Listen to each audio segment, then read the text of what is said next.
तो आप साइबर थाना पर क्या कंप्लेन लेकर आए थे? मैं साइबर थाना पे एक सोशल मीडिया के माध्यम से फ़ोन चैटिंग हुआ था व्हाट्सएप के माध्यम से।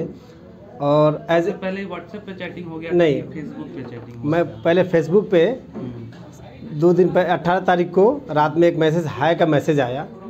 कहाँ से? एक आरती गुप्ता के नाम से। अच्छा, लड़की का? लड़की के, महिला हाँ रिक्वेस्ट आया था। जी।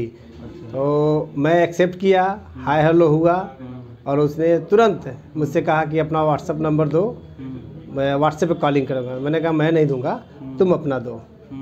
तो उसने तुरंत दे दिया नंबर। अच्छा। और मैं जब तक सोचता तब तक उसका कॉल आ गया उधर से तुरंत व्हाट्सएप पे। अच्छा। और मैं कुछ समझ पाता, मैं नॉर्मल चीज़ बात है, मैं जब व्हाट्सएप कोई किसी का कॉल आएगा तो मैं जब रिसीव करूँगा तो मेरा फेस आना ही आना है।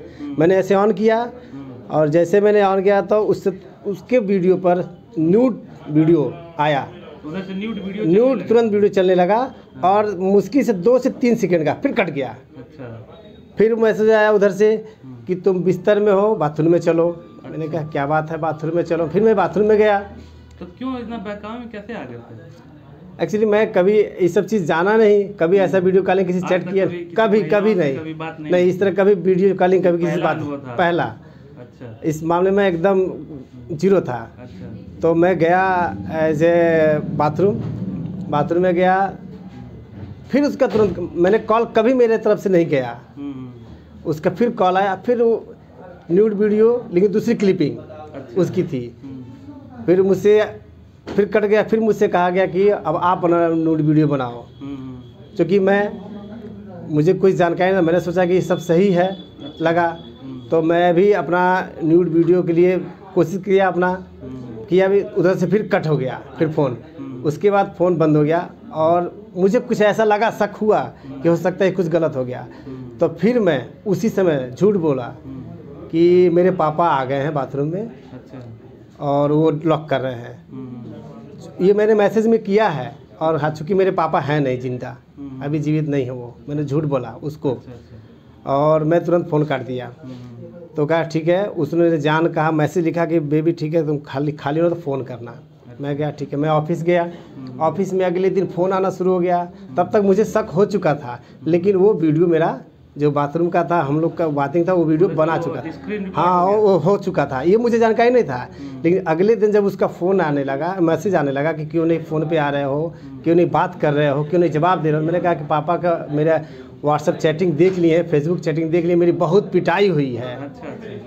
तो उसने कहा ओके। तो मैंने कहा कि चलो इसकी हो सकता है जो मुझे शक है, मैं शक इसको दूर करूं। तो मैंने कहा कि ऐसा है, वीडियो कॉलिंग करो अपना फेस टू फेस, मैं ऑफिस में बैठा हूं और मुझे चेहरा दिखाओ फेस टू फेस। तो उसने कहा ठीक है, मैं दिखा रही हूँ।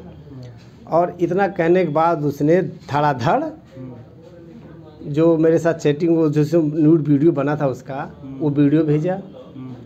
और मैं देखा और वो तो नहीं समझा, लेकिन जब नीचे उसने लिखा ये रहा बेटा आपका वीडियो और ये रहे आपके सारे दोस्त, इंस्टाग्राम, फेसबुक, सोशल मीडिया सारे। मेरे ज़मीन से पैर हिल गया। मुझे पसीना आने लगा इस ठंडी के मौसम में। मैं अपने आप को ऐसे घबरा गया कि मुझसे क्या हो गया और ये कौन है, कौन सी ऐसी लड़की है जो मैंने कभी किसी के साथ बात ही नहीं हुआ और इस तरह के, और मेरा ऐसे साथ हो गया। उसने एकदम मैसेज पैसा भेजो। मैंने लिखा भी क्या चाहिए तुमको, उन्होंने लिखा, उसने पहला मैसेज है मुझे 11,000 रुपया चाहिए। अच्छा। तो मैंने तुरंत उसी समय ठान लिया पैसा तो नहीं देंगे इसको। अच्छा। चाहे मेरी जान ही चली जाए। अच्छा। और मैं घबरा के उस समय मैं भागा कि अगर ये वीडियो, ये चाहे संदेश अगर सोशल मीडिया में जाती है, कहीं भी जाती है, तो मैं किसी लायक नहीं रहूँगा, अंततः मुझे सुसाइड करना ही पड़ेगा। अच्छा, आपने इस एक्सट्रीम लेवल तक सोचा? हाँ, एकदम मैंने सोच लिया था। अच्छा। क्योंकि मैं फैमिली वाला हूँ।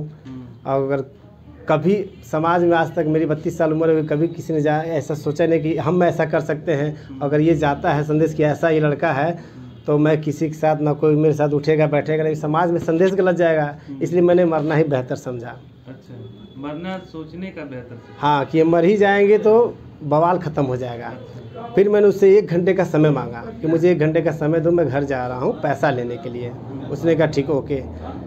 और मैं वहाँ से अपने ऑफिस से निकला, ये रास्ते में कि घर जाने का ना मतलब बहाना करके मैं अब साइबर थाने पे या अपने जो अधिकारी से बात कर सकता हूँ, जिनके माध्यम से मैं बता सकता इसके कुछ खिलाफ़ कार्रवाई हो।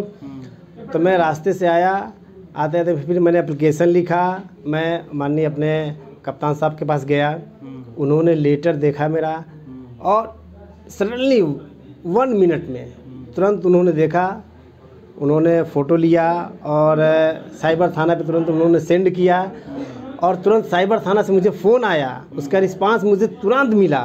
मतलब गोरखपुर की पुलिस की कार्रवाई से आप संतुष्ट? बहुत 101% एकदम। मैंने बहुत उस दिन जो मेरे साथ हुआ और आज मेरे चेहरे से पता चल रहा है कि मैं कितना खुश हूँ इस एक्शन से। उन्होंने तुरंत भेजा, मुझे कहा आप जाइए साइबर थाना पे और तुरंत आपका काम होगा। मैंने साइबर थाने से मुझे मेरे आते आते रास्ते में मुझे 2 बार फ़ोन भी चला गया साइबर थाने से। मैं आया, यहाँ पे मेरी बात को पूरी अच्छे से समझी गई, बताई गई। मैं जितना घबराया था उससे ज़्यादा यहाँ पे मैं अपने आप को सेफ महसूस किया। मुझे वो स्ट्रॉन्ग पावर यहाँ मिला कि आज मैं उसके खिलाफ़ बोल पा रहा हूँ। शायद मैं उस दिन के बाद बोल नहीं पाता, शायद मैं रहता नहीं, अगर उस दिन मैं ये कदम नहीं उठाता, नहीं आता यहाँ पे और साइबर थाना से और आप लोगों से सहयोग नहीं मिलता मुझे, तो मैं शायद नहीं रहता। साइबर थाने पर आए तो आपको क्या क्या बताया गया? साइबर थाना पे आया तो सबसे पहले मुझे रिलैक्स किया गया कि आप बिल्कुल मत घबराइए, हम लोग हैं आपके साथ। अच्छा। मैंने कहा ठीक है, मैं बैठा। उसके बाद मेरे सारे चीज़ देखे गए, डिटेल देखे गए और उन्होंने बताया कि ऐसा है, अब भी आपके जब भी कभी आपको कोई प्रताड़ित करेगा, किसी का भी फ़ोन आएगा तो जिस सब आप उसको मुंह तोड़ जवाब दीजिएगा और उसके किसी भी चीज़ को आप उसका फ़ोन ना उठाना और किसी कोई भी मिले तो उसको बताना कि ऐसे फ्रॉड कॉलों से, फ्रॉड मैसेजों से सावधान रहें। एक्सटॉर्शन के शिकार हो गए थे। इनके पास फेसबुक से एक लड़की का रिक्वेस्ट आया था, जिन्होंने ये एक्सेप्ट करके फिर फेसबुक मैसेंजर से इनसे बातें हुई और नेक्स्ट 2-3 लाइन के अंदर उन्होंने अपना व्हाट्सएप नंबर शेयर किया। उसके बाद इनको व्हाट्सएप से वीडियो कॉल आया और स्क्रीन रिकॉर्ड करके इनको ब्लैकमेल किया जाने लगा। ये इतने डिसअपॉइंट हो गए थे, इतने डिप्रेशन में चले गए थे कि ये सुसाइड करने का सोच लिया था इन्होंने। और एनी हाउ इनको किसी ने सुझाव दिया कि ये सब पुलिस के पास जाएं और ये हमारे गोरखपुर के एसएसपी के पास गए और एसएसपी सर की तरफ से हमारे साइबर थाने पर कार्रवाई के लिए आदेशित किया गया था। जिसके बाद यहाँ साइबर थाने से त्वरित कार्रवाई करते हुए इनको पहले मानसिक रूप से जो जितने परेशान थे उनको काउंसलिंग करके रिलैक्स कराया गया और सेक्सटॉर्शन से कैसे बचना है उसके उपाय बताए गए।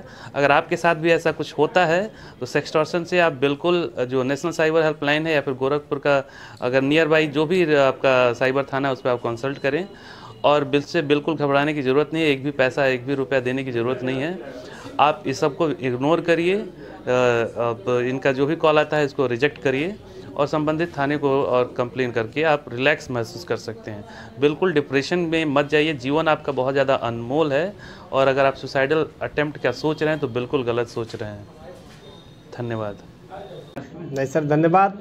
मैं अपने गोरखपुर के पुलिस प्रशासन से बहुत ही खुश हूँ, बहुत ही संतुष्ट हूँ और मैं सबसे आजकल जितने नव पीढ़ी हैं, मोबाइल चालक हैं, जो स्मार्टफोन चला रहे हैं, मैं उनसे हाथ जोड़ के विनती करता हूँ कि जिनको आप नहीं जानते हैं अपने इंस्टाग्राम, फेसबुक, किसी भी मैसेंजर पे उनको अनफ्रेंड करें। अगर कोई रिक्वेस्ट आता है तो उसका कोई जवाब ना दें। अगर जवाब आ भी गया, किसी से आप बात भी हो गई तो ऐसे वीडियोस, ऐसे कॉल से सावधान रहें।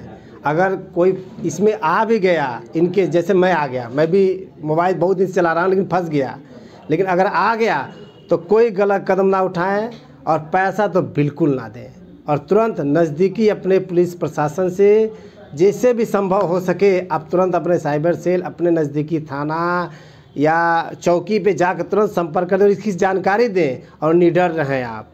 धन्यवाद।